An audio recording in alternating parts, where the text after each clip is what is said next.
मेरा ओघड़दानी मेरे साथ होना चाहिए। शंभो शरणे पड़े मांगू दुख दया करी ने दर्शन तेरी पूजा में जल ले आई उसे मछली भी झूठा कराई। शंभु शरणे पड़ी सब गई मांगू घड़ी दुख का दया करी ने दर्शन। माहिल्या बाई चारों तरफ से जब इस मालवा को घेर लिया था, ससुर को मरे हुए मात्र 12 दिन हुए थे। कितने दिन? मात्र 12।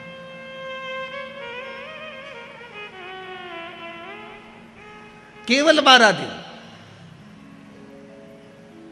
अब जरा विचार करिएगा, 12 दिन मात्र ससुर को मरे हुए हुए और मस्तिष्क पर कितनी चिंता होगी पति के जाने के बाद जब ससुर चला गया होगा। घर में कोई पुरुष का भाव नहीं था। श्री तुकोजी राव जी को जब बिठाया गया था तो ये दत्तक पुत्र थे, गोदी आए हुए।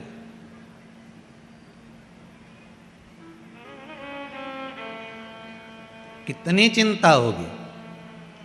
आप कहते हो गुरुजी हम बड़े दुखी हैं, हम बड़े तकलीफ में, पर भगवान से निवेदन करना कि आप बहुत सुखी हैं। दुनिया के कई लोग ऐसे हैं जो पलंग पर पड़े हुए हैं और मौत को मांग रहे हैं कि हमें मृत्यु आ जाए, और भगवान मौत भी नहीं दे रहा। दुनिया के कई लोग ऐसे हैं जो शरीर से ऐसे हो गए कि भगवान से कह रहे हैं अब उठा ले, अब बनता नहीं है, तो भी भगवान मृत्यु तक नहीं। कम से कम आप पर मेरे देव अधिदेव महादेव की कृपा है जो आप अपने पांव से चलकर शिव कथा तक आए हो। ये शंकर ही तो करुणा करा है।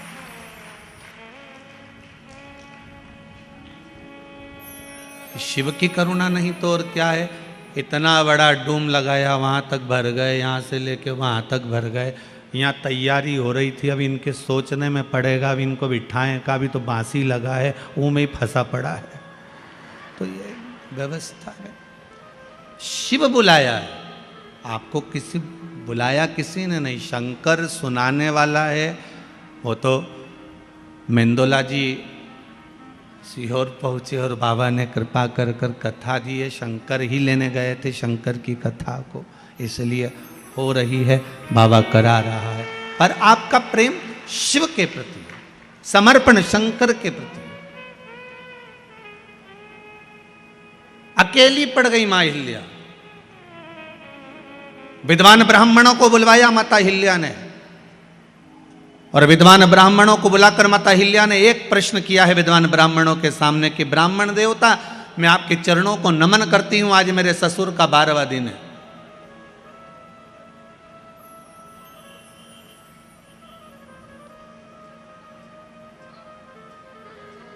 अब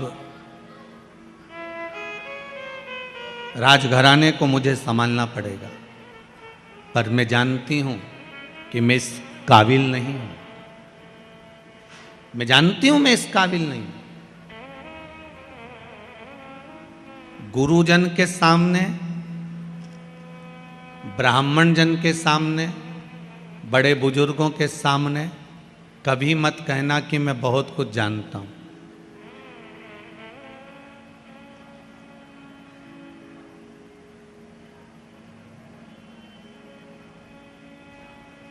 कभी मत कहना।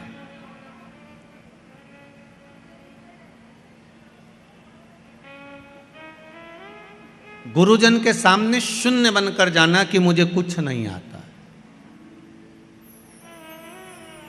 घर के बड़ों के सामने जाना तो शून्य बनकर जाना कि मुझे कुछ नहीं आता। जो ज़्यादा समझदार बनकर जाता है ना, सबसे ज़्यादा काम उसी को संभालना पड़ता है। घर में दो तरह की बहू होती है, एक समझदार, एक पगली। आप उसमें से कौन सी हो हमको नहीं मालूम, पर कल कथा में हमने कहा था कि जितने भी बैठे हैं सब पागल ही हैं, तो पगली बहू हो गया।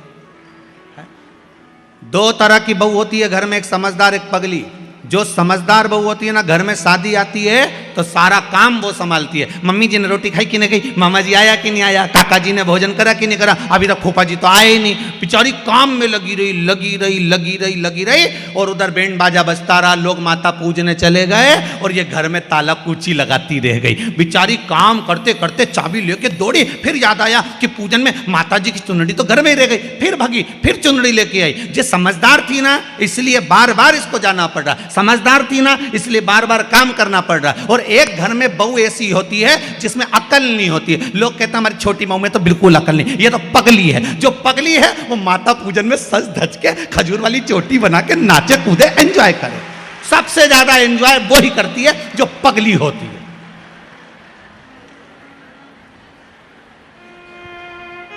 अब तुम कौन सी हो?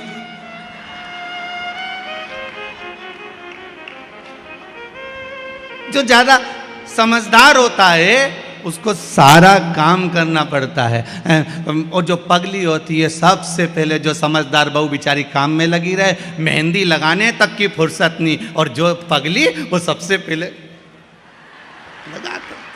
अच्छा, वो मेहंदी वाली भी क्या यहीं तक लगा दूं जीजी?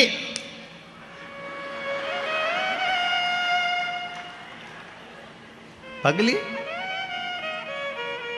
और पार्टी में भी सबसे पहले जाके पूरा स्टॉल निपटा दे, जितना स्टॉल लगा था नहीं सब। और इतने में दो बहनों तो बात ही करे, बताओ जीजी देख तो तेरी छोटी बहू को तो देख कितनी खाने में लगी है। इतने में सास बोले मेरी बड़ी बहू बहुत समझदार बेचारी, दिन भर काम करी है, तो सही में पगली है, सब दूर खा रही। एक से नहीं पूछा कि तुम खाओगा, अब किससे पूछो, किससे पूछे?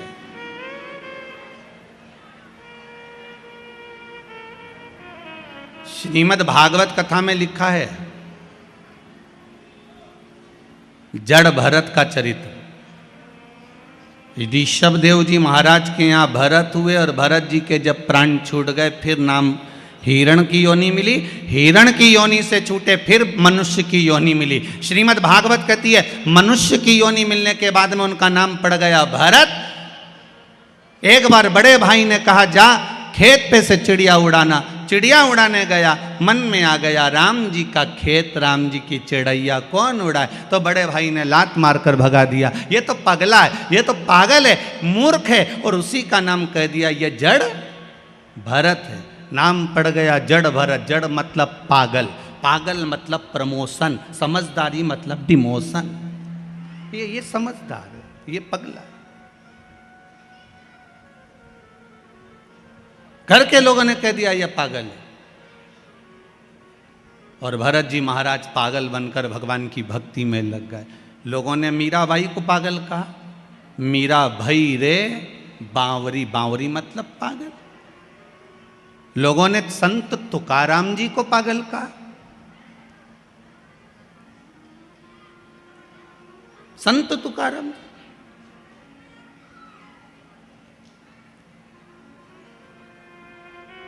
संत नामदेव जी को लोगों ने पागल कहा, रामकृष्ण परमहंस जी को लोगों ने पागल कहा।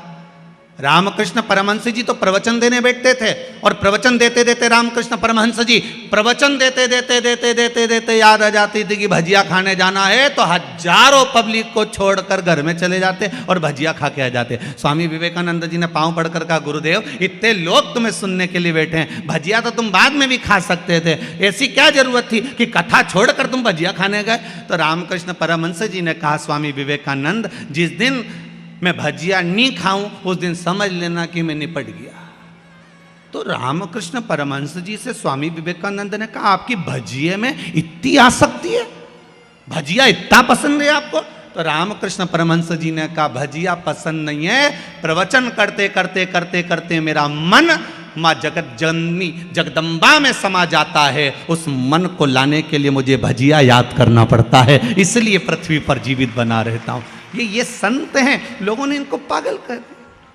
रामकृष्ण परमहंस जी को लोगों ने पागल कर दिया, संत तुकाराम जी को लोगों ने पागल कहा, नामदेव जी को लोगों ने पागल कहा।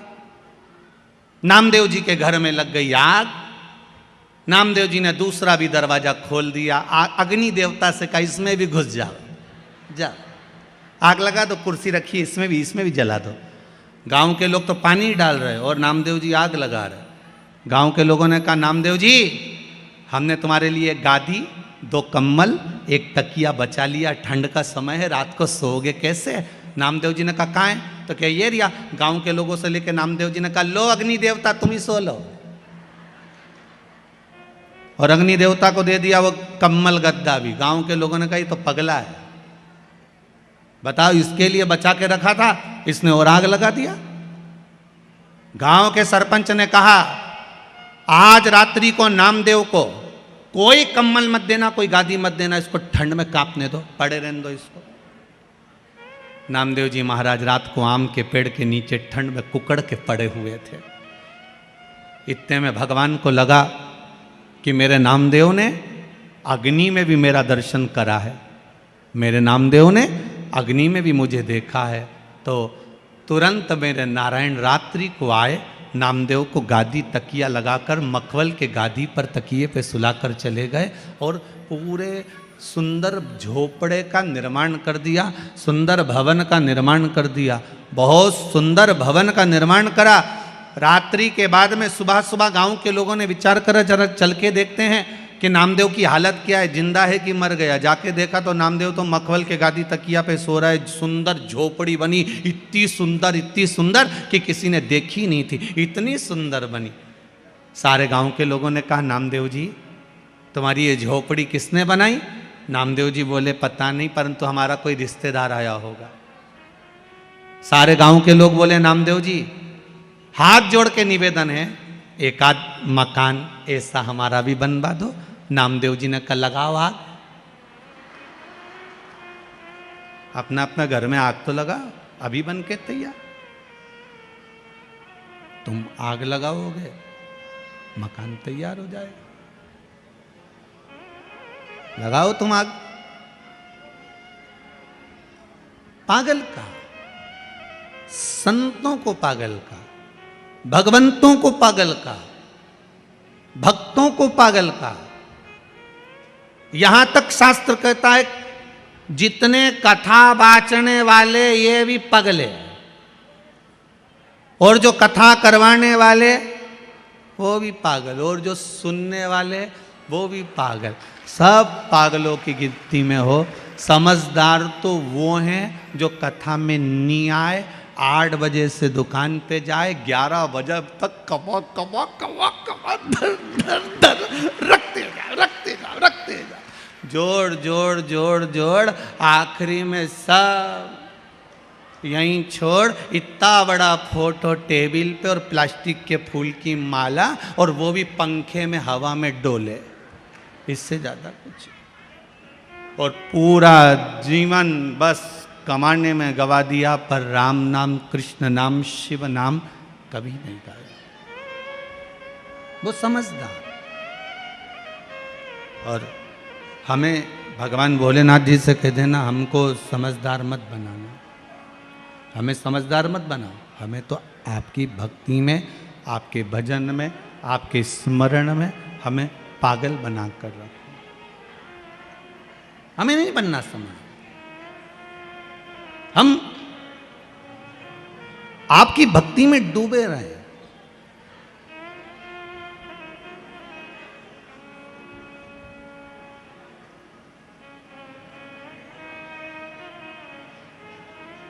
गूगल पर, मोबाइल पर, गूगल पर रास्ता ढूंढा जा सकता है। गूगल पर रास्ता ढूंढा जा सकता है, पर मोक्ष गूगल पर नहीं ढूंढ सकते। मोक्ष तो शिव महापुराण में ही ढूंढा जा सकता है। केवल ये मोक्ष शिव महापुराण में ही ढूंढा जा सकता है।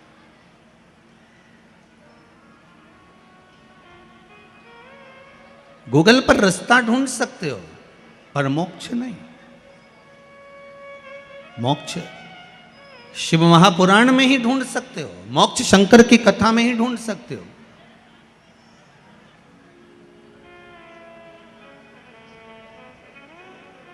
और मोक्ष ढूंढना है तो शंकर की शरणों में, शंकर के चरणों में जाकर, शंकर भगवान के चरणारविंद में पहुंचकर मोक्ष की प्राप्ति आप कर सकते हो,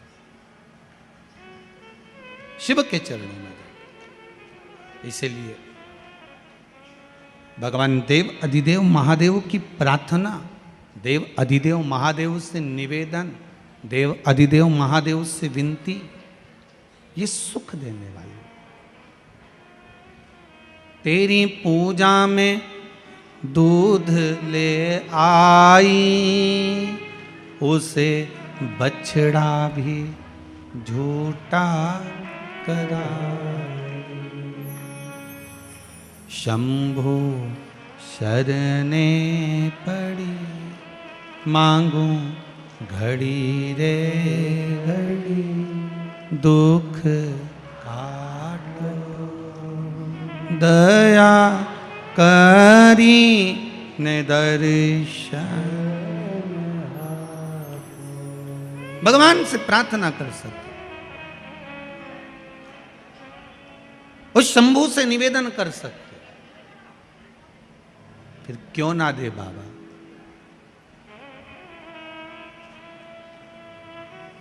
क्यों ना कृपा करे मेरा शंभू, क्यों ना दया करे मेरा उघड़दानी। एक माता जी ने बड़ा सुंदर भाव लिखा,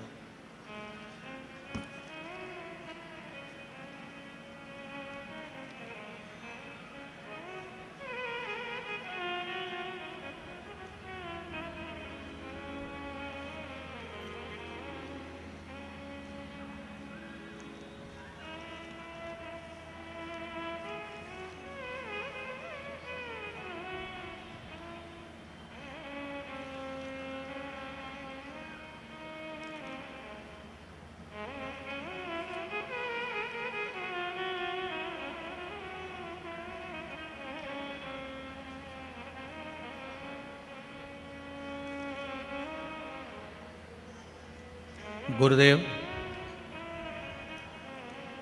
मेरा भतीजा जिसने लिखा है, संगीता जी मौर्य हैं, ग्राम जसवाड़ी, जिला खंडवा से आई हुई है।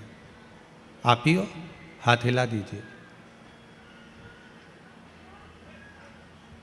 आपने लिखा है, मेरा भतीजा हमेशा तोतला ही बोलता था, उसकी वाणी कभी नहीं सुधरी थी, पर 2 सोमवार जो उपाय बताया गया था, बेले का जो फल है, उस फल के गुर्दे को निकाल कर, वही वाला करा होगा ना, उसमें पानी भरकर शंकर भगवान को चढ़ाकर उस पानी को पीना प्रारंभ करना था। बाबा ने ऐसी कृपा करी है, आपने पत्र में लिखा है कि 2 सोमवार करने पर मेरे भतीजे की वाणी शुद्ध हो गई, तोतला बोलना बंद कर दिया।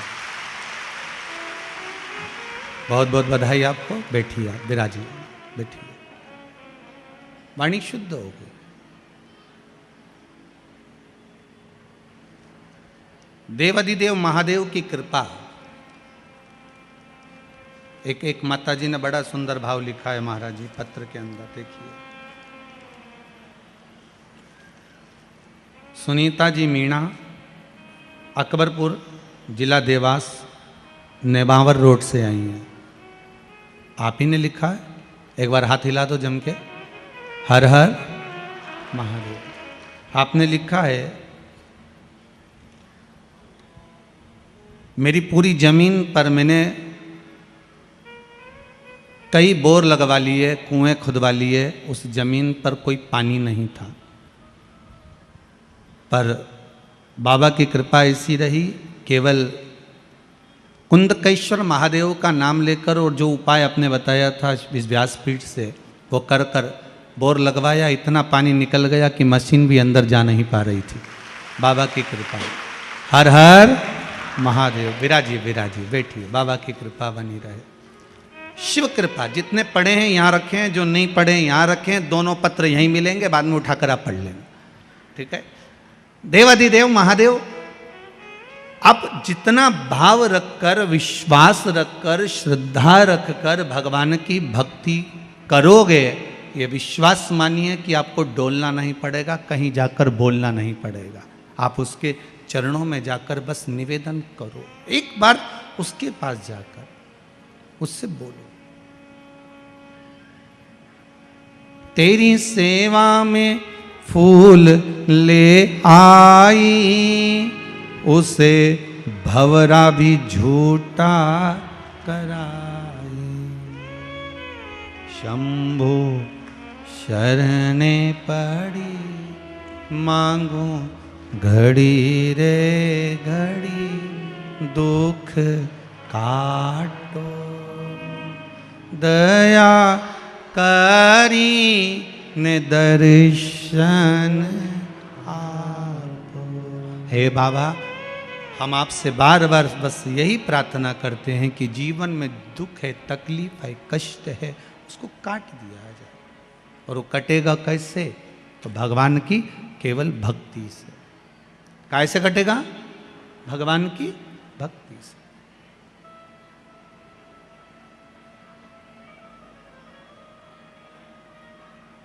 दुनिया के लोग जरा सी बात से आपको छोड़ देते हैं। थोड़ी सी बात हुई और दुनिया के लोगों ने आपको छोड़ दिया। जब जरा सी बात से दुनिया के लोग आपको छोड़ देते हैं, तो यह विश्वास मानकर चलना, जरा सी प्रार्थना से शंभु आपको पकड़ सकते हैं। मात्र थोड़ी सी प्रार्थना, बहुत है उतनी प्रार्थना। हमें ढोंग नहीं करना, हमें ढकोसला नहीं करना, हमें दिखावा नहीं करना कि मैं बहुत बड़ा भक्त हूं या मैं बहुत बड़ी भक्तन हूं, हमें नहीं करना। आग लगे बस्ती में अपन रहो मस्ती में अपन, तो एक लोटा पानी उठाया, शिव जी को चढ़ाया। हाँ, अगर घर से पानी लेकर जा रहे हो तो उससे बढ़कर कोई सुख नहीं है। मंदिर का अगर पानी ले रहे हो, एक लोटा पानी अगर मंदिर का लिया है तो पहले 1 रुपया आपको उस गुल्लक में, उस दान पेटी में डालना है। कि इस दान पेटी में इसलिए क्योंकि लोटे का किराया, पानी का किराया, ये सब देना पड़ेगा, तब जाकर उस पानी की महत्वता होगी, नहीं तो पानी की कोई महत्वता नहीं है। अपने पास का चढ़ाओ, अपने जल को आप आनंद में लेकर जाओ। भक्ति शिव कथा है। शिव कथा साधारण नहीं होती। शंकर की कथा में शंकर ही कहीं ना कहीं अमृत बरसा ही देता है। ये उसी की कृपा होती है, उसकी कृपा बिना कुछ नहीं होता। जहां शिव है वहां गंगा है, जहां गंगा है वहां शिव है। शिव उपासना, भगवान की अविरल भक्ति। महाराज शिव महापुराण की कथा कह रही है। मां अहिल्याबाई का चरित्र कह रहा है। इस मालवा की महारानी का चरित्र कह रहा है, और उससे हमें सीखना है कि हमें कभी हारना नहीं। जैसे बिंदु प्रेत योनि में पड़ गया था और चंचुला देवी हारी नहीं, माँ जगत जननी से प्रार्थना कर कर शिव जी की भक्ति में लग गई और शिव महापुराण की कथा करवा ली। शंकर की कथा वाचने वाले तुमरुका जी को बुला लिया। तुमरुका जी ने जब कथा कहना प्रारंभ करी तो उसमें तुमरुका जी ने विश्वास की कथा करी। विश्वास की कथा,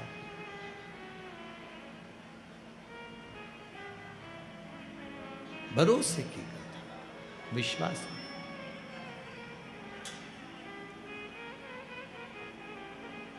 और वो विश्वास तुमरुका जी ने जगाया चंचुला देवी के हृदय में। वो विश्वास जागृत करा।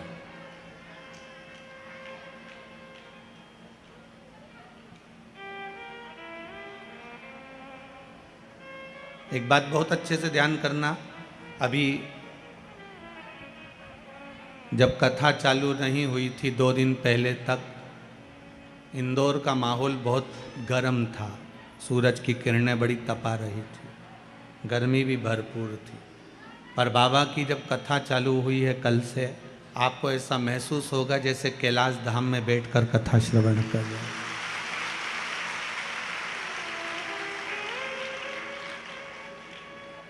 क्योंकि बाबा की कथा है कैलाश पर ही हो रही है और कैलाशी, और यहाँ तो यहाँ वर्णन किया गया है संरक्षक के रूप में भी कैलाश विजयवर्गीय है, इसलिए कैलाश तो बनना ही था। तो बाबा की कृपा, अभी तो कुछ हुआ नहीं, अब थोड़ी देर बाद हो सकता है बाबा कृपा कर दे 2-4 बूंद गंगा जी की भी टपका दे, तो कोई भरोसा नहीं हो, आ गई क्या बस। तो फिर तो वो तो बाबा के हाथ में है, बाबा करने वाला और बाबा कराने वाला, उसके सिवा कुछ नहीं।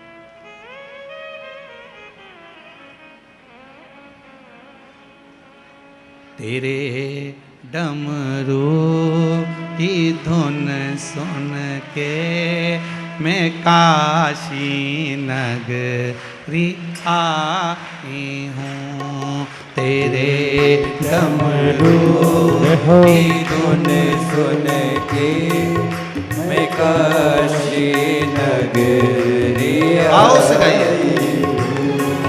तेरे डमरू की धुन सुन के मैं काशी नगरी आई हूँ, तेरे डमरू की धुन सुन के मैं काशी नगरी आई हूँ, मैं काशी नगरी आई हूँ, मैं काशी नगरी आई हूँ, मैं काशी सब गाइए।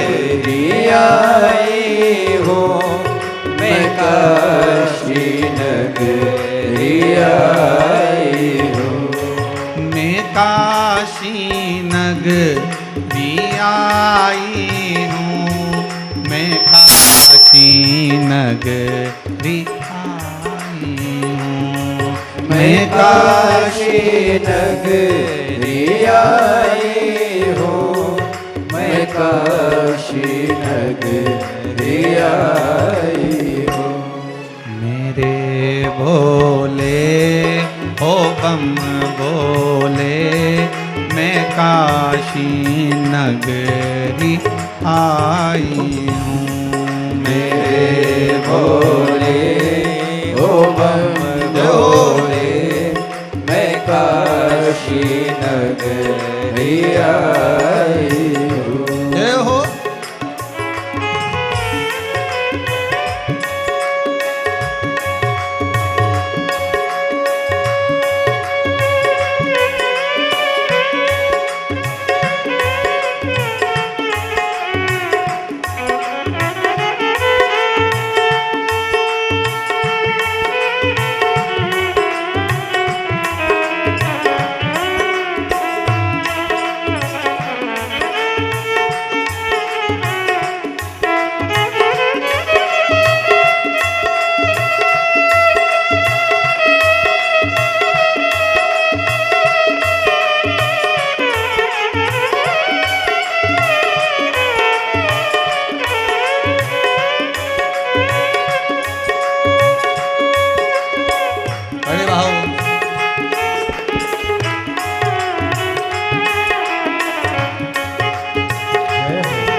तेरी काशी में गंगा है। सुना है हमने ओ भोले तेरी काशी में गंगा है। सुना है हमने ओ भोले तेरी काशी में गंगा है। सुना है हमने ओ भोले तेरी काशी में गंगा है। जय हो। उसी गंगा को नहाने को मैं काशी नगरी आई हूँ। उसी गंगा को नहाने को मैं काशी नगरी आई हूँ। मेरे भोले ओ बम भोले मैं काशी नगरी आई हूँ। मेरे भोले ओ भोले मैं काशी नगरी आई हूँ।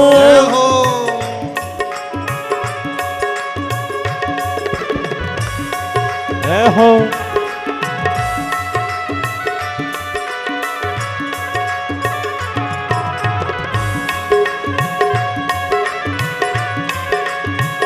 शंभो।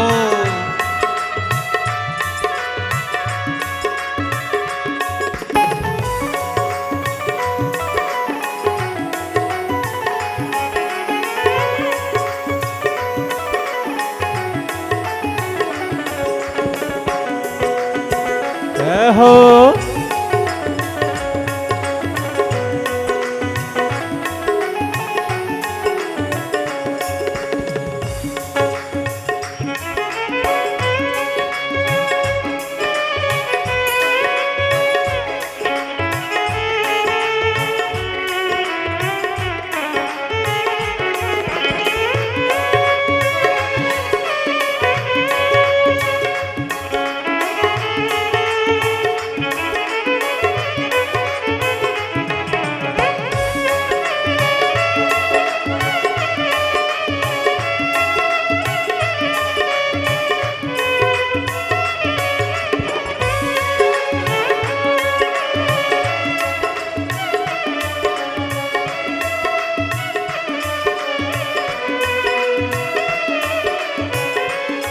सुना है हमने ओ भोले तेरी काशी में मुक्ति है। सुना है हमने ओ भोले तेरी काशी में मुक्ति है। सुना है हमने ओ भोले तेरी काशी में मुक्ति है। सुना है हमने ओ भोले तेरी काशी में मुक्ति है। उसी मुक्ति को पाने को मैं काशी नगरी आई हूँ। उसी मोती को पाने को मैं काशी नगरी आई हूँ। मेरे भोले ओ बम भोले मैं काशी नगरी आई हूँ। मेरे भोले ओ भोले मैं काशी नगरी आई हूँ। जय हो।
ताली से बजाओ, भाव से।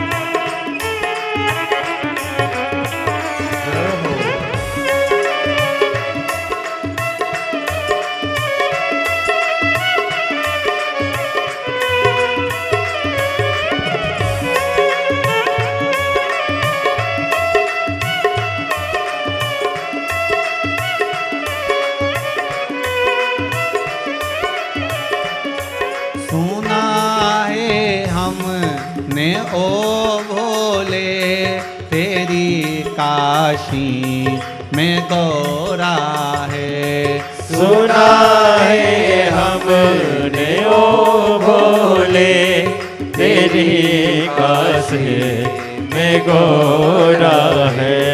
सुना है हमने ओ भोले तेरी काशी में गौरा है। सुना है हमने ओ भोले तेरी काशी में गौरा है। उसी गौरा हो को पाने को मैं काशी नगरी आई हूँ। उसी गौरा को पाने को मैं काशी नगरी आए हूँ। मेरे भोले ओ बम भोले मैं काशी नगरी आई हूँ। मेरे भोले ओ बम भोले मैं काशी नगरी आई हूँ। मैं काशी नगरी आई हूँ। मैं काशी नगरी आई हूँ। मैं काशी नगरी आई हूँ। मैं काशी नगरी आई हूँ। मेरे भोले हो ओ बम भोले मैं काशी नगरी आई हूँ। मेरे भोले वो बम भोले मैं काशी नगरी आई हूँ। मेरे भोले ओ बम भोले मैं काशी नगरी आई हूँ। मेरे भोले वो बम भोले मैं काशी नगरी आई हूँ। हर हर महादेव है। भगवान शिव की कथा कह रही है। ओगरदानी त्रिकालदर्शी कैलाशी अविनाशी शिव चरित्र कह रहा है। चंचुला देवी ने तुमरुका जी से जो कथा सुनी है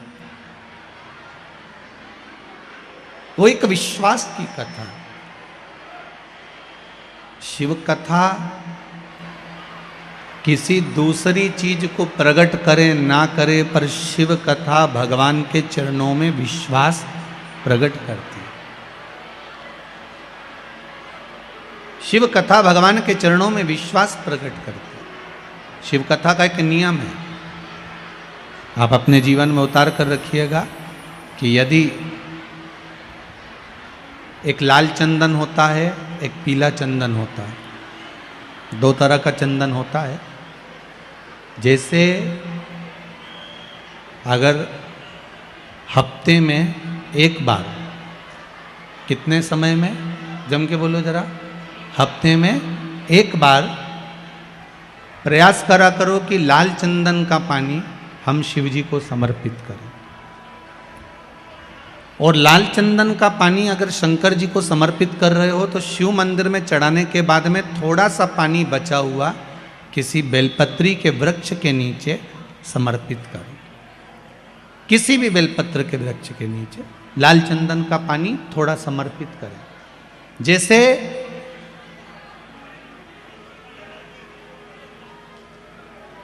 अगर बच्चों का विवाह नहीं होता है, शादी नहीं होती है, तो अपन लोग क्या करते हैं कि भाई एक बेलपत्री का जो पत्ता होता है, उस पत्ते के बीच वाली जो पत्ती होती है, उस पत्ती पर अपन केसर को घिस कर, केसर को घोल कर उस पत्ती पर अपन केसर का तिलक लगा देते हैं, और केसर का तिलक लगाकर जिसका विवाह नहीं होता उसकी ये बीच वाली उंगली पर ये बीच वाली पत्ती को अंगूठे से टच कर कर उसको रख देते हैं।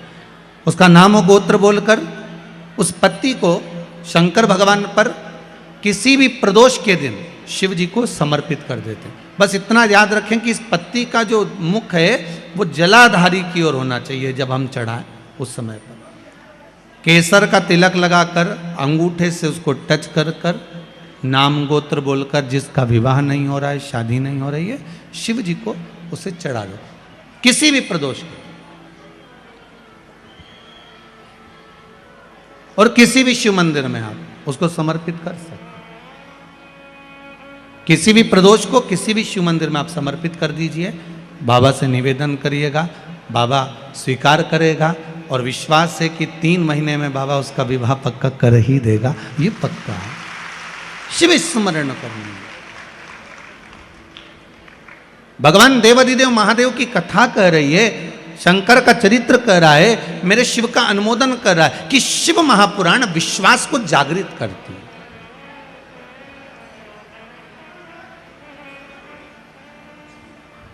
शिव महापुराण विश्वास को जागृत करने का कार्य करते हैं। और जब विश्वास की जागृतता हो, जैसे देवऋषि नारद जी ने तप किया, साधना करी, देवऋषि नारद ने खूब तप साधना करी, और जब देवऋषि नारद जी ने तप साधना करना प्रारंभ करा, तप साधना के बल पर देवऋषि नारद ने काम को जीत लिया, कामदेव पर विजय प्राप्त कर ली।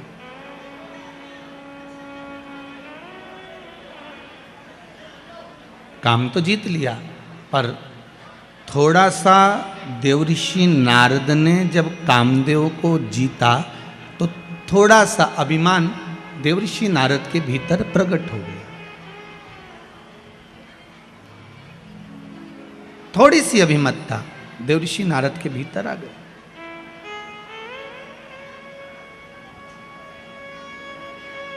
अब कोई बच्चा जब अच्छे नंबर से पास होता है ना, तो सबसे पहले उसी के घर जाता है जिसकी सप्लीमेंट्री आती है, या उसके घर जाएगा जो फेल हो गया।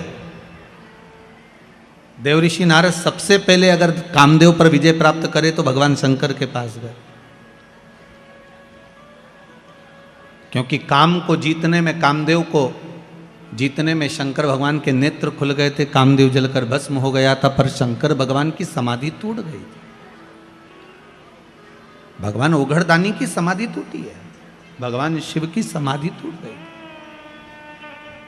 अब देवऋषि नारद ने जाते से ही सबसे पहले शंकर भगवान के पास में जाकर हर हर महादेव कहा, और हर हर महादेव कहकर शंकर भगवान से कहा, भोलेनाथ जी ने कहा, ओ नारद जी कैसे आना हुआ? नारद जी बोले, आपको मालूम नहीं, मैंने कामदेव पर विजय प्राप्त कर ली। आप जानते नहीं?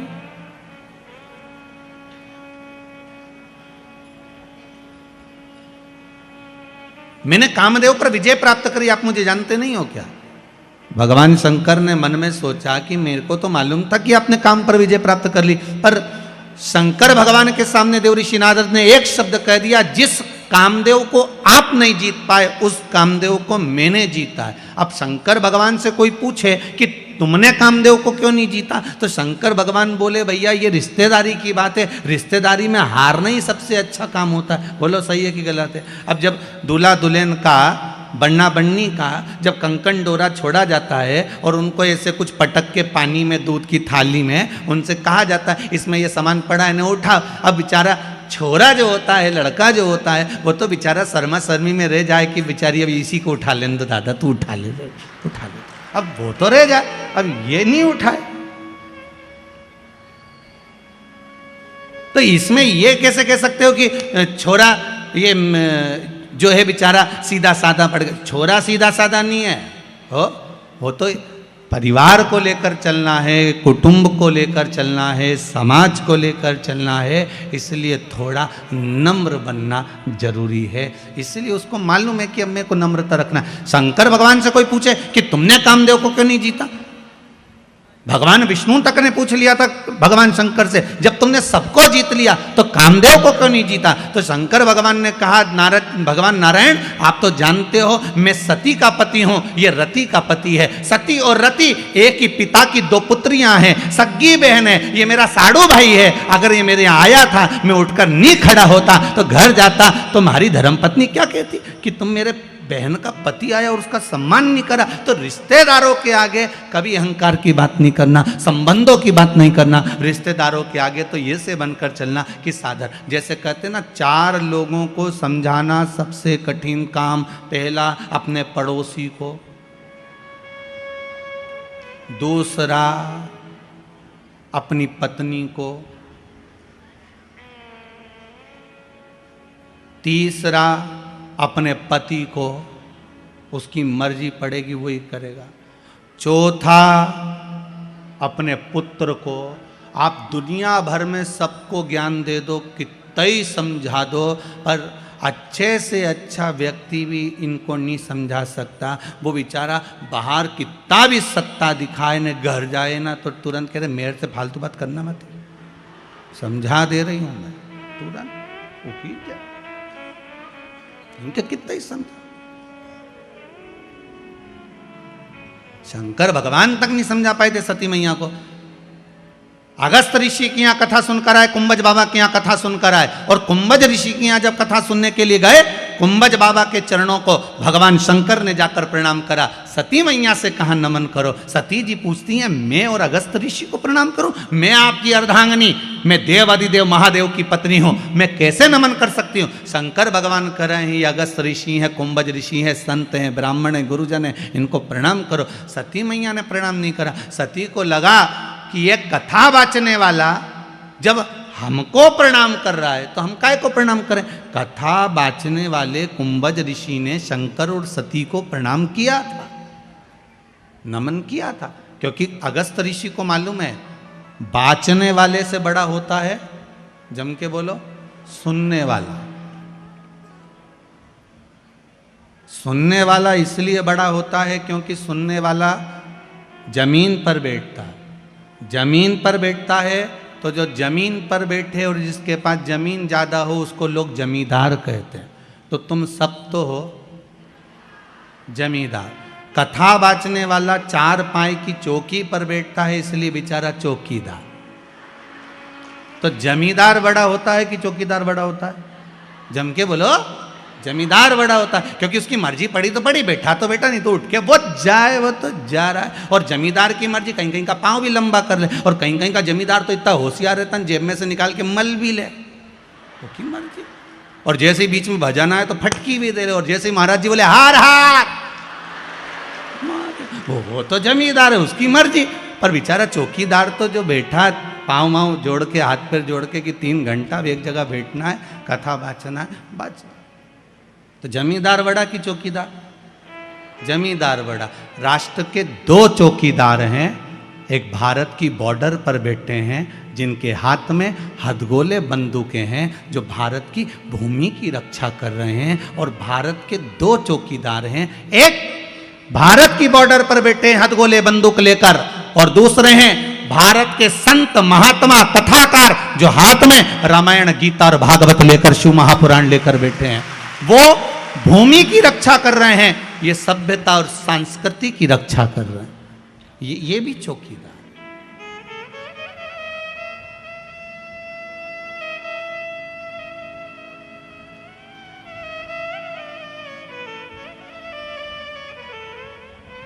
ये भी चौकीदार। चौकीदार की पदवी कोई साधारण नहीं होती महाराज, बहुत प्रबल पदवी होती है, बहुत प्रबल पदवी। कोई साधारण हो सकता है? भगवान शंकर ने कहा आपने कामदेव को जीता, उसके लिए आपको प्रणाम करता हूं। शिवजी ने अपने गले की रुद्राक्ष की माला उतारकर देव ऋषि नारद के गले में पहना दी। देवऋषि नारद के गले में जैसे रुद्राक्ष की माला गई, नारद जी ने धारण करी, और उस रुद्राक्ष की माला को पहनकर देवऋषि नारद से भगवान शंकर बोल रहे हैं, आप कुछ देर बैठोगे नहीं, यहाँ पर विराजमान नहीं होगे। नारद जी मन में सोचे कि मैंने काम को जीता और ये काम को हार गए, तो मैं इनके यहाँ बैठूंगा। नारद जी के कहने पर, भगवान शिव के कहने पर नारद जी नहीं बैठे और उठकर चल दिए। बाहर निकले, रुद्राक्ष की माला उठाकर जमीन पर पटक दी। जैसे ही भूमि पर पटकी, पटकने के बाद वहीं से नंदी निकल कर जा रहे थे। नंदी ने उस माला को उठाकर देवाधिदेव महादेव से कहा, बाबा ये आपके गले की माला? हाँ बाबा, आपके गले की माला और यहां पड़ी है। भगवान शिव ने कहा, नंदी, जब देवता के गले की माला भूमि पर पड़ जाए और जिसके माध्यम से पड़ जाए, समझ लेना उसकी उन्नति हो नहीं सकती। आप चिंता मत करो। हम कई बार इस व्यासपीठ से बार बार निवेदन करते रहे हैं कि बड़े से बड़े, कई बार बहुत बड़े बड़े मंदिरों में लोग जाते हैं, भगवान के गले की माला उतार कर अपने गले में डाल देते हैं। अपन उस गले की माला को निकाल कर गाड़ी पर डाल देते हैं। गाड़ी पर डली उसकी पत्तियां बिखरते बिखरते जमीन पर जाती है, उसका दोष है। शिव महापुराण में, विष्णु पुराण तक में कहा है, दुर्वासा बाबा भगवान का दर्शन करने गए, नारायण के गले की माला आ गई, इंद्र को पसंद आ गई, इंद्र को दे दी, इंद्र को पसंद माला वो ऐरावत को दे दी, ऐरावत ने वो माला जमीन पर पटक दी, श्राप दे दिया, अरे इंद्र भगवान के गले की माला भूमि पर पड़ी है, इसलिए तुझे सत्ता के विहीन होना पड़ेगा। और महाराज राजा बलि की सत्ता स्थापित हो गई, इंद्र को सत्ता छोड़ना पड़ी, केवल वो देवता के गले की माला गई, देवता के गले की माला। हम बार बार निवेदन करते हैं, भगवान की कोई वस्तु, भगवान पर चढ़ा हुआ निर्माल्य, एक बेलपत्री भी अगर शिव मंदिर जा रहे हो वो प्राप्त हुई है, या तो उसको संभाल कर रख लो, नहीं रख से बनाए तो उसको विसर्जन कर दो, पर कहीं पांव में ना आए उसका विशेष ध्यान रखिए, कहीं पांव में ना आए।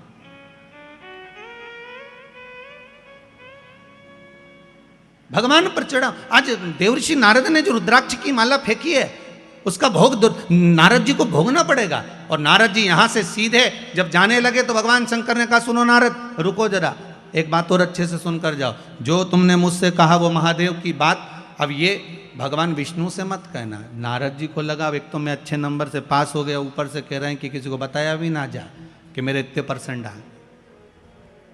भगवान ने खूब समझाया देवऋषि नारद को, पर नारद कहां समझते, कहां समझे। एक विद्वान पंडित अपनी पत्नी से कहे, सुनो कल एकादशी है, व्रत कर लेना। पत्नी विश्वास नहीं करेगी, पहले पड़ोसन से पूछ के आएगी, क्यों तू एकादशी कब कर रही है। वो विद्वान है बेचारा, इतना विद्वान की लोग उससे पूछ रहे हैं, पर वो भी पड़ोसन से पूछ रही, तू बता एकादशी कब करे। सबसे ज्यादा दिक्कत होती है वो हरतालिका तीज के व्रत में, तू कब करेगी। हरतालिका तीज का व्रत और माताओं का पूरे मोहल्ले में घूमना, तू कब करेगी, तू कब करेगी। और शंकर जी भी उस दिन इतने व्यस्त रहते हैं, शंकर भगवान से पूछा जाए आज अब कैसे हो, शिव जी बोलते हैं बस मस्त हूँ, पूछो ही मत ही बस। और चारों तरफ से माताएं शंकर जी को घेर लेती हैं, नीचे पाटे पर थाली में शिवलिंग और उसकी पूजन, और पूजन के साथ में फिर शंकर जी पे चढ़ाई हुई सारी वस्तु सब चढ़ाते जा रहे, चढ़ाते जा रहे, चढ़ाते जा रहे। भोलेनाथ जी आराम से बैठे, साथ में पार्वती जी भी बैठी। पार्वती जी बोल रही हैं, भोलेनाथ बहुत कुछ चढ़ा दिया गया है, भजन लग रहा होगा। शंकर जी बोले फालतू बात मत करो, सुबह 4 बजे तक ऐसी बैठी रहो, इसके सिवा अपने को बोलना, अपने को नहीं बोलना बिल्कुल 4 बजे तक। बहुत अच्छा हुआ कि पोथी में सब कुछ लिख दिया कि ये चीज़ चढ़ाना, नहीं तो इनका मन पड़ता तो कद्दू लेके आ जाती बड़ा सारा, वो भी चढ़ा के चली जाती। बड़ा गजब का। सबसे ज्यादा आनंद शंकर जी से पूछा जाए कौन से दिन आता है, तो शिव जी कहेंगे मुझे हरतालिका तीज बड़ी पसंद है। शिव जी से पूछा वो क्यों, पार्वती जी ने जो तप करा था, साधना करी थी, उपास करा था, व्रत करा था, पार्वती जी ने ऐसा व्रत करा, ऐसा तप करा, ऐसी साधना करी, उस व्रत से मैं बड़ा प्रसन्न हूं। सबसे ज्यादा प्रसन्न मेरे शंकर हरतालिका तीज के दिन होते, सबसे ज्यादा प्रसन्न। और माताओं से निवेदन रहा है, बार बार कहते हैं, आप अगर हरतालिका तीज का व्रत नहीं भी करते हो तो भी 5-6 वृक्ष की 7 वृक्ष की पत्तियों को तोड़कर हरतालिका तीज के दिन शंकर भगवान को समर्पित कर दो, शंकर जी उस व्रत को स्वीकार कर लेते हैं। इतने प्रसन्न हो जाते हैं मेरे दिल। शिव की प्रसन्नता है हरतालिका तीज का। सबसे सरल देव एक ही है, कौन से है? जम के बोलो जरा। देव अधिदेव महादेव, बहुत सरल। बाकी के देवता उनको तो चंदन लगाओ, उपटन लगाओ, कपड़े पहनाओ, आभूषण पहनाओ, ये धराओ वो धराओ, भोग लगाओ। इनके तो कुछ मत धराओ, 1 लोटा पानी, 3 बार ताली, बम बम बोला, अपने घर जाओ। अच्छा, शिव जी के मंदिर में बैठने की भी जगह नहीं होती। राम जी के मंदिर में जाओ तो थोड़ा बैठ जाओ, भगवान विष्णु के मंदिर में जाओ तो बैठ जाओ, शंकर जी के मंदिर में बैठने की भी जगह नहीं होती, क्योंकि लोग पानी इतना ढोल के जाते, साड़ी भी बचा के चलना पड़ती है। तो शिव जी कहते हैं मेरे पास मत बैठो, मेरे पास बैठकर समय बर्बाद मत करो। मेरा ओघड़ दानी, मेरा महादेव, देव अधिदेव महादेव कहते हैं, मैं जिसकी आराधना में लगा हूं, शंकर राम की आराधना करते हैं, राम शंकर की आराधना करते हैं। आपसे भी शिव जी कहते हैं आप भी उसकी आराधना में डूब जाओ, समय बर्बाद मत करो। ये समय बड़ा कीमती है, क्यों इसको छोड़ रहे हो, क्यों इसको बर्बाद करो? नारद जी पहुंचे भगवान विष्णु के यहां। भगवान विष्णु से देव ऋषि नारद ने जाकर कहा, श्रीमन नारायण। भगवान विष्णु ने एक बार भी नारद जी से नहीं कहा कि बैठो, क्योंकि शंकर जी ने बैठने का कहा था तो नहीं बैठे थे। तो भगवान विष्णु क्यों बोले कि बैठो? नारद जी ने जाते से ही कहा, प्रभु मैं नारद। भगवान कहते मैं जानता हूं, जिस कामदेव को भगवान ने नहीं जीता, देवाधिदेव महादेव ने नहीं जीता, उस कामदेव को देव ऋषि नारद ने जीता। आपको मालूम है? भगवान विष्णु की आंखों से जल बहने लगा, नारायण रोने लगे। नारायण को लगा कि ये तो डूबा, मुझे भी डुबा दिया। क्योंकि शास्त्र कहता है निंदा करने वाला और निंदा सुनने वाला, इन दोनों में महापापी कौन होता है? सुनने वाला। निंदा कर रहे थे नारद, सुन रहे थे भगवान विष्णु, तो महापापियों की गिनती में नारायण को भी आना पड़ा और रो पड़े। लक्ष्मी जी पास में खड़ी थी। माता लक्ष्मी ने पूछा, नाथ क्यों रो रहे हो?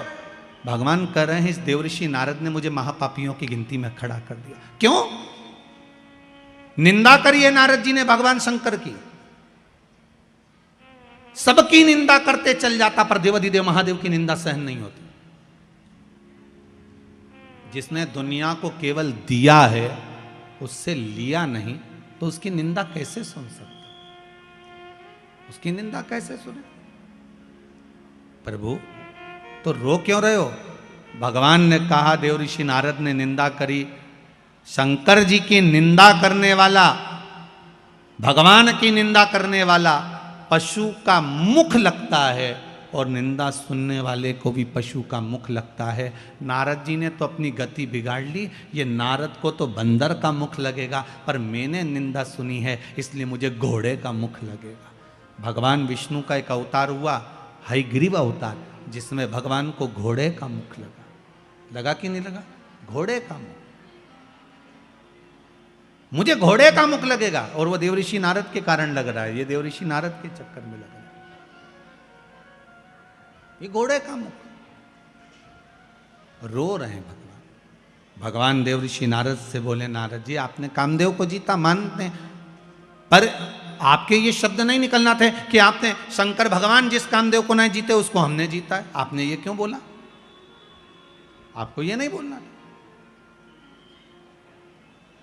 आपने ये बोला, ये श्रेष्ठ नहीं। आप ये बोले हो, ये श्रेष्ठता नहीं है। महाराज ये गलत आपने संबोधन कर दिया, ये संबोधन श्रेष्ठ नहीं महाराज। और जब सुना,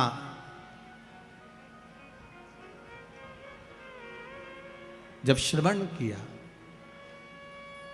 हमारे बीच में आदरणीय संत महोदय का आगमन हुआ है। एक बार जोरदार ताली बजाकर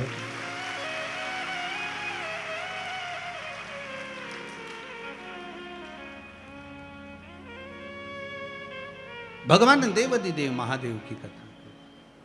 शंभु शरणे पड़ी मांगू घड़ी रे,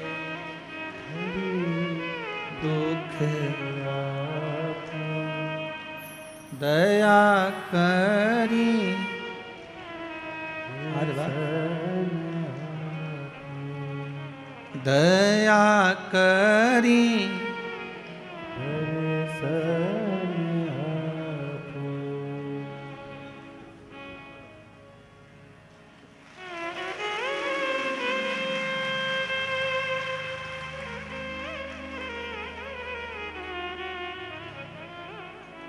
शंभु शरणे पड़े मांगू घड़ी है दुख काटो। दया करी ने दर्शन आपो। दया करी ने दर्शन हर हर महा। भगवान शिव की कथा कर रही है, ओगड़दानी शंभू की कथा कर रही है। देवर्षि नारद के शब्द सुनकर भगवान विष्णु की आंख में जल भर गए। नारद, अपनी गति तो बिगाड़ी बिगाड़ी, मेरी भी गति आपने बिगाड़ दी। और देवर्षि नारद रास्ते में से गए, वहाँ एक कन्या के स्वयंवर में पहुंच गए। सील निधि राजा की कन्या का स्वयंवर था। वहीं पर भगवान से रूप मांगा, बंदर का मुख लग गया और देवर्षि नारद का अभिमान टूटा। जाकर चंद्रभागा नदी के तट पर देवर्षि नारद ने तप साधना करी। कौन सी नदी पर पहुंचे? चंद्रभागा। पूरे भारत की भूमि पर केवल, पूरे भारत की भूमि पर एक मंदिर भगवान विष्णु का ऐसा है जहां भगवान नारायण के सिर पर शिवलिंग है। भगवान विष्णु के सिर पर शिवलिंग है, वो एक ही भूमि है, वो है पंढरपुर। चंद्रभागा नदी का तट, पंडरीनाथ जी का मंदिर, हरि विठ्ठल के मस्तक पर शिवलिंग विराजमान। जैसे शिवलिंग का पूजन करते हो, जलाधारी वगैरह सब है, ऐसी पंडरीनाथ हरि विठ्ठल के सिर पर शिवलिंग, जलाधारी सब विराजमान। पूरी भारत की भूमि पर एक ही मंदिर। चंद्रभागा के तट पर देवर्षि नारद ने तप करा। शंकर भगवान से विनती करी, भोलेनाथ आइए। तब बाबा विश्वनाथ, भगवान शंभु ने आकर दर्शन दिया। मांगो क्या चाहिए? भगवान नारायण भी सामने आकर खड़े हो गए। प्रभु, आपको मेरे मंदिर में प्रवेश करना है। भगवान कहे, इतनी भीड़ कैसे आऊंगा? भगवान नारायण ने अपने मस्तक पर भगवान शंकर को विराजमान कर लिया। कितना प्रेम होगा देवताओं में, भगवान विष्णु, भगवान शंकर, भगवान ब्रह्मा में। पर हमने उनमें भेद कर दिया, ये राम वाला, वो कृष्ण वाला, वो जगदम्बा वाला, वो शिव वाला, हमने भेद कर दिया। पर भगवान में कभी भेद नहीं हुआ।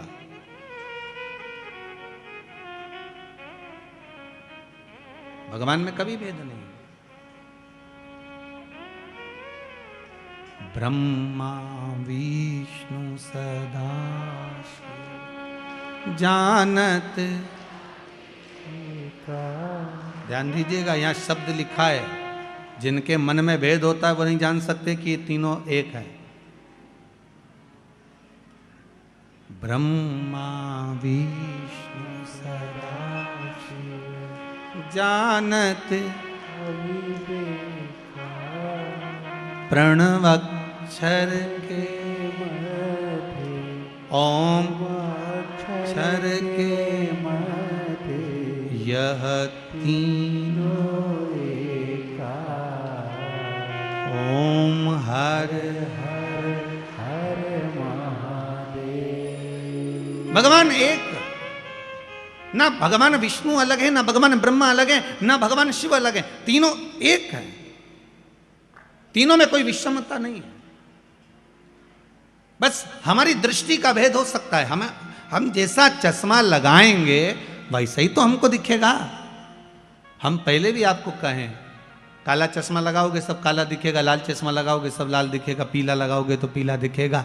कामी को कामी नजर आता है, अहंकारी को अहंकारी नजर आता है, तृष्णावान को तृष्णावान नजर आता है, साहूकार को साहूकार नजर आता है, बेईमान को बेईमान नजर आता है, ईमानदार को ईमानदार नजर आता है, धर्मात्मा को धर्मात्मा नजर आता है, पुण्यात्मा को पुण्यात्मा नजर आता है, संत को संत, भगवंत को भगवंत नजर आता है, साधु को सब साधु नजर आते हैं। आपकी दृष्टि जैसी होगी, सामने की सृष्टि वैसी ही नजर आएगी। संत तुकाराम जी को रात्रि में नींद नहीं आ रही थी, दरवाजे के बाहर जाकर बैठ गए थे।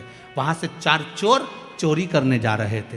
तुकाराम जी को लगा इतनी रात को ना जाने किसको कौन सा काम अड़ गया, चलो मैं इनकी हेल्प कर देता हूं। संत थे, सब संत नजर आ गए, साधु को सब साधु नजर आ गए। संत तुकाराम जी उनकी हेल्प करने के लिए, उनको सहयोग करने के लिए उनके पीछे जाने लगे। चोरों ने विचार करा तुकाराम आ रहा है, किसी को बता देगा। एक चोर ने कहा चिंता मत करो, अपनी टोली में शामिल कर लो। अपनी टोली में? हाँ। चारों ने कहा सुनो तुकाराम, हमारे साथ चल रहे हो, चलो, मना नहीं है, आधा आधा तुमको भी दे देंगे। तुकाराम जी को लगा कि इनका जो काम होगा आधा मुझे दे देंगे। अच्छा, हेल्प कर दूंगा, फ्री तो बैठा हूं रात को, करना क्या, आधी रात को फ्री तो हूं, चलो। तुकाराम जी जैसे ही गए तो चारों के चारों चोर एक सेठ जी के घर में घुसने लगे, प्रवेश करने लगे। तुकाराम जी बोले मैं चलूं काम करने के लिए। इतने में चोर बोले तुम नए नए हो, तुमको मालूम नहीं है, तुम यहाँ खड़े रहो, अभी आधे घंटे में हम बाहर आ रहे हैं, तुम्हारा हिस्सा तुमको देंगे। तुकाराम जी को लगा कि काम का हिस्सा है, मुझे देंगे। अब ये चोर तो अंदर गए, 1 घंटा हो गया निकल के नहीं आए, 2 घंटे हो गए नहीं आए। तुकाराम जी को लगा कि ये वही सेठ जी का घर है जहाँ रोज शिव महापुराण की कथा होती थी, ये वही सेठ जी का घर है जहाँ रोज रामायण गीता होती, भगवान का भजन होता। ये चारों की चारों तो भजन में बैठ गए और मुझे यहाँ छोड़ गए। मैं भी कितना पागल कि यहाँ खड़ा हूँ, अंदर जाता हूँ। और संत तुकाराम जी जैसे ही अंदर गए, अंदर जाकर उन्होंने जो भगवान का दर्शन करा, एक फोटो दिख गया उनको, फोटो में हरि विट्ठल दिख गए। तुकाराम जी ने जेब में से करताल निकाली, निकालते से बजाने लगे विट्ठल विट्ठल विट्ठल। जैसे ही करने लगे, चारों की चारों चोरों ने सोचा तुकाराम अंदर आ गया, चारों कोई पलंग के नीचे, कोई ऊपर छुप गए। इतने में सेठ जी के नेत्र खुल गए, सेठ जी बाहर आए, गुरुदेव आप आए हो? जिस गुरु को बुलाने के लिए मेरी जिंदगी लग गई, वो गुरु आज तक मेरे घर पर नहीं आया, आज आधी रात को मेरा गुरु मेरे दरवाजे पर आया। गुरुदेव आप आए हो, मैं अभी पानी लेकर आता हूं। और सेठ जी भागे पानी लेने के लिए। पानी लेने जैसे सेठ जी गए, वैसे ही वापिस लौट कर आ गए, पानी नहीं लाए। और लेने गए थे पानी, वापिस आए और आते से पूछा गुरुदेव आप तो कभी अकेले नहीं जाते थे, आज अकेले कैसे आ गए गुरुदेव? संत तुकाराम जी बोले कौन बोलता है अकेले आए, 2 पलंग के नीचे 2 ऊपर हैं, कहा किसने कि अकेले आए? 2 नीचे 2 ऊपर। चोरों ने सोचा ये तो जूते खिलवाएगा, अब तो निकलो बाहर। चारों बाहर निकल के तुकाराम जी के पास खड़े हो गए। सेठ जी गए जल लेने, पानी पिलाया, अंदर गए श्रीफल लाए 5 माला लाए, 5 स्वर्ण की मुद्रा लाए, 5 को दी, प्रणाम करा। प्रणाम कर कर तुकाराम जी से कहा गुरुदेव ऐसी कृपा और करना, आते रहना। तुकाराम जी बोले वो तो इनकी कृपा है जो हम यहाँ आ गए, नहीं तो हम कैसे आते। इतने में तुकाराम जी वापस बाहर निकलने लगे। सेठ जी ने चारों चोरों के चरण पकड़ लिए, भैया बड़ी करुणा करी आपने जो हमारे गुरुजी को लेकर आ गए।